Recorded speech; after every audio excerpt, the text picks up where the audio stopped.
After a spicy crossing of the North Sea from Shetland to Norway, we were so excited to finally discover Norway's deep anchorages and mountainous fjords. We checked in through border control in Aalesund, headed north and dropped the hook for the first time. We picked the nearest mountain, climbed to the top and quickly realised how vast the cruising ground is here. Well, after 2 days on the hook in this amazing protected wee anchorage, it's time to pull it up. Hopefully it's not too stuck in the mud.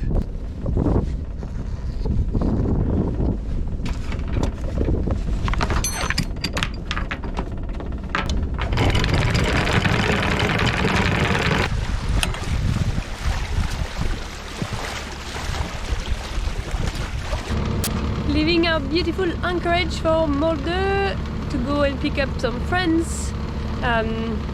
And yeah, it's exciting. We're gonna have a proper shower as well, washing machine, so we can start the week clean. That's gonna be good. And that's where we went hiking yesterday, and now it's in the clouds, so yeah, we're very lucky with our time here. And yeah, tons of fish for dinner. That's the perfect anchorage to start our Norwegian trip to Molde.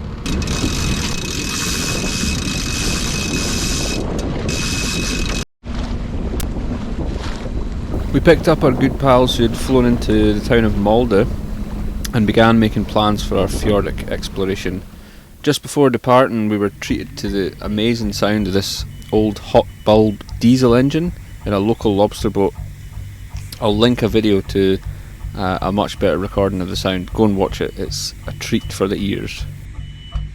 We sailed east through Romsdalsfjord to the mountain town of Andalsnes, and we're lucky to find anchorages devoid of boats. We basically just had eagles for company. The massive, towering, steep cliffs of Romsdalsfjord continue well underwater with water depths of 100 to 150 metres, only 10-20 metres from the shoreline. It's crazy.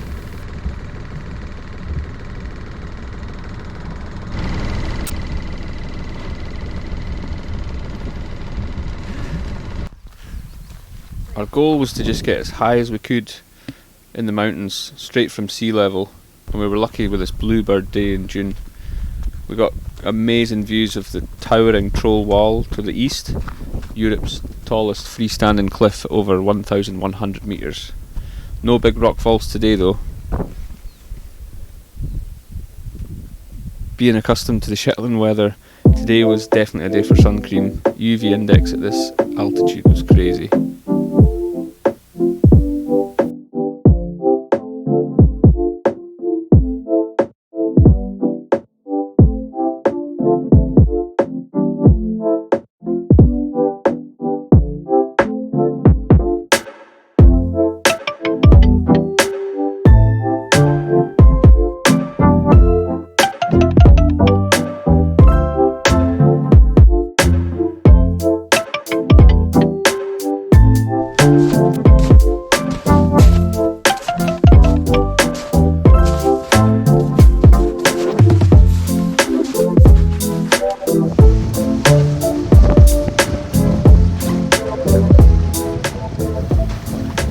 After giving the legs a good stretch, we sailed west this time, out to the isolated fishing villages on the Norwegian coast. I was really eager to get into some of Norway's famous sea fishing.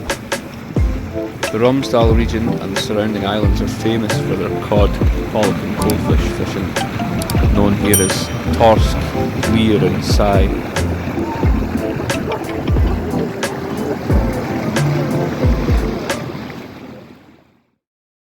We left late morning after some pancakes, just as a thick sea hour came down.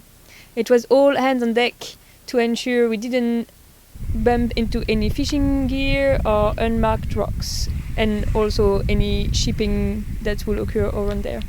The island of Ona finally appeared from the mist, and it felt like we were part of a pirate movie.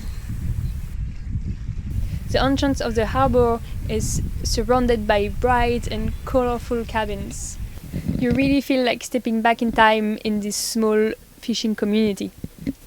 Even though only 40 people live here, throughout the year the island was full of life when we were there, with a regular ferry service shipping tourists to and from the mainland, small shop, restaurant, ceramists, and small galleries. Fishing was amazing, keeping us well fed throughout the trip. But I think the mackerel sushis was a favorite dish on board.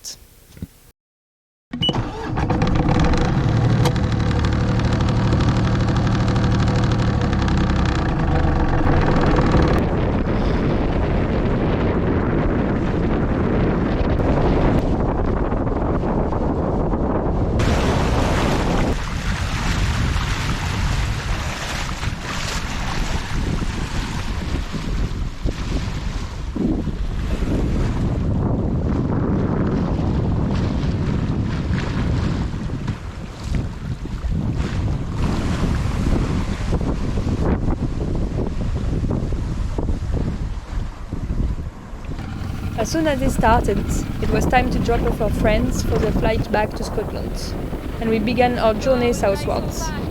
Some heavy winds were forecasted, so we went to hide into an anchorage just south of Buds and went to visit the restoration work at Stabik Mirane, a wetland reserve.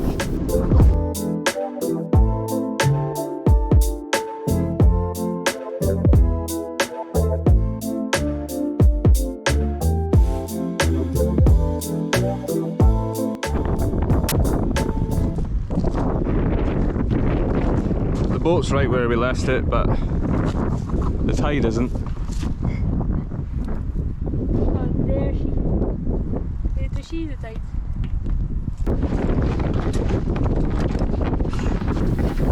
Now, pay attention here as we're about to get a hard lesson as to why you should always carry a pump and a repair kit for the dinghy.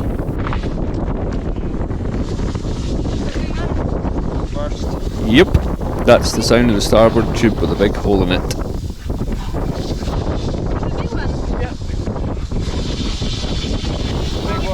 It was time for some quick thinking, and we decided to risk it and blast across the bay with a slowly deflating boat. It was all good in the end. The Honda got us there in time, but definitely going to carry at least some gaffer tape and a pump on board at all times now.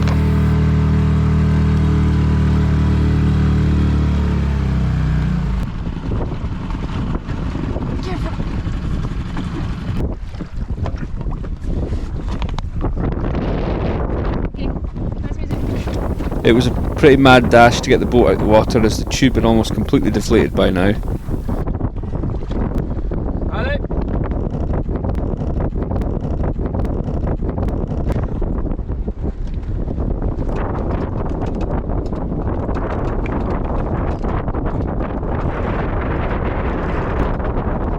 We laid it out at the foredeck and Selene set about patching up the decent wee hole with a PVC cutout.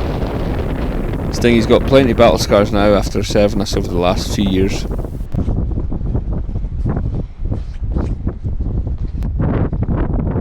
Happy to report this fix was a win and has carried us to many more adventures since.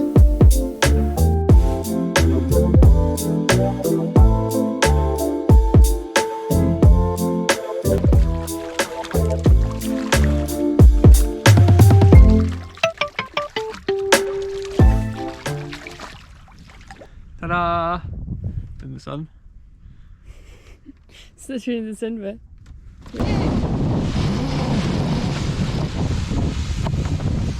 Twisting the clue. No? Yeah. Well, we were enjoying a nice slow spinnaker run, and then the wind shifted 180 degrees. Natural in the fjords, I think. And we tacked and burst the block that is shackled to the boom. Sheared, so that's bust. So Selene is MacGyvering together a bodge with a couple of blocks side by side, and we'll get that replaced at some point. Although I'm sure we'll forget about it and it'll work for a year or so. And we're now tacking our way. Ooh. I'm going to have to crack off the main wee touch. Yeah. tacking our way through some small islands, very small islands, making good speed, 4.2, and the sun is still out. No more fish though.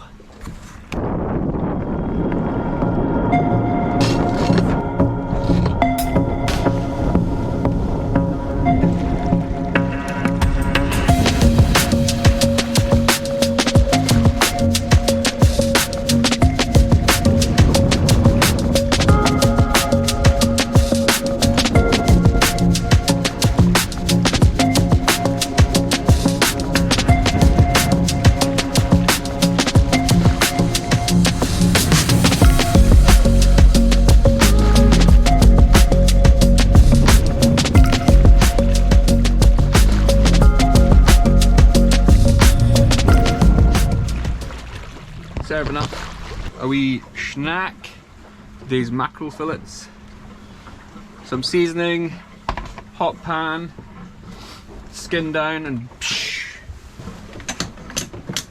Need some chili flakes though.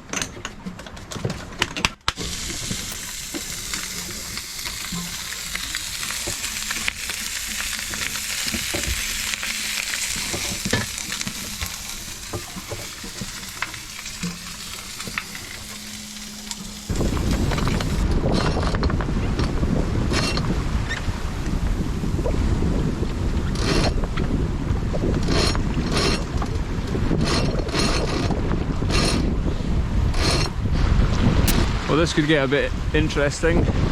Got a big bridge coming up here, which we passed under using the spinnaker on our northern approach to this fjord, and now we are goose-winged heading back under the same point. However, there's a big 120-metre cruise ship approaching, and we're set to arrive at about the same time. I'll show you on the AIS, on the chart plotter. So we might have to skirt under one of the shorter overheads whilst he goes through the middle. Could be quite fun. You see him here. This is us here, and we're about to pass the bridge here, probably at the same time. I think he's going to go under first, but that could be quite fun. He's now doing 11.6 and we're doing 5.3. Yeah, he's going to win the race. He's definitely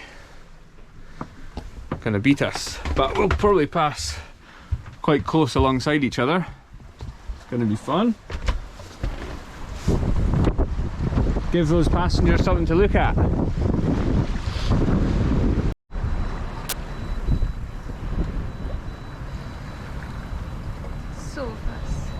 Safe to say, it was a total non-event. I doubt the passengers would have even seen us waving like madmen. We were well on our way back to Allison now, heading south from the north. It's always great fun sailing fast under bridges. You never quite know that you're going to make it until the last second.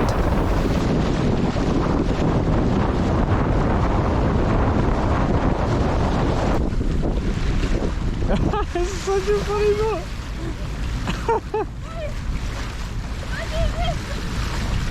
That's bizarre. It's the tallest, tiniest ship I ever seen. The tallest tiny ship. How does it not just fall over? It's like, it's so cute. That is a real life toy boat. Yeah.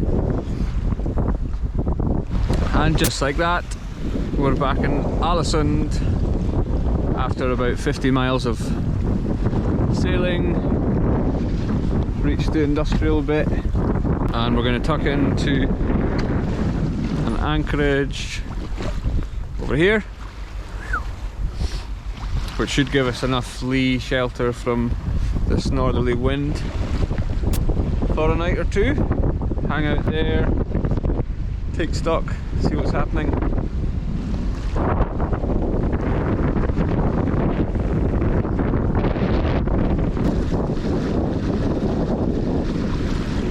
We ghosted our way past Allison with the last of the dying wind and snuck our way into an anchorage for the night.